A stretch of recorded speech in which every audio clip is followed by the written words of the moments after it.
sinabi ko hi, sabihin mo hello. Pag sinabi ko hello, sabihin mo hi. Hello. Hi. Hi. Hello. Isa pa nga. Hi. Hello. Hello. Hi. Natutuwa ako dahil ang daming tao sa labas. Pero kayo ang nandito. Yes. Bakit kaya? May opportunity. Hindi naman sa... Gagamitin ko lang. Isang word sa Bible, isang quote. Many are called, Few chosen. but few are chosen. The fact that you are here, you are chosen. Yes.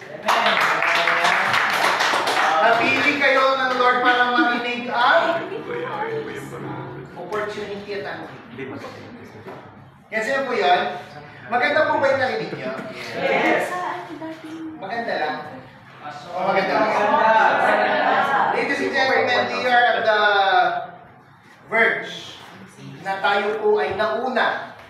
We are pioneers sa company. Sino po ang mga naging employee dito? Taas ka. May na-try na naging pioneer sa company, sa employment? Wala? First 2 years? Wala? Ako po kasi na-try ko, pioneer sa corporate world. Pero kami po yung unang na-promote as coach, as team leader, supervisor, manager. Ganun po yun. Okay, ladies and gentlemen, you are here.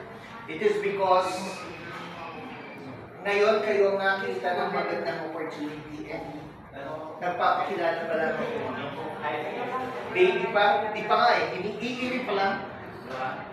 Pero kayo na po ang unang nakarinig ng good news. And kung sino po yung pinakamabilis na kukuha ng opportunity na ito, siyang unang mabilis. Yes. Tama ba? Agree kayo doon? Yes. Kung sinong nauna, siya mabibless. So, sila ngayon, ladies and gentlemen, mayroon lang akong gustong i-example sa inyo. Or meron akong gustong ipaintindi. Dalawa na lang. Alam ko yung mga iba alam na to eh. Kasi wala tayong whiteboard. Pero, imagine nyo dito sa right,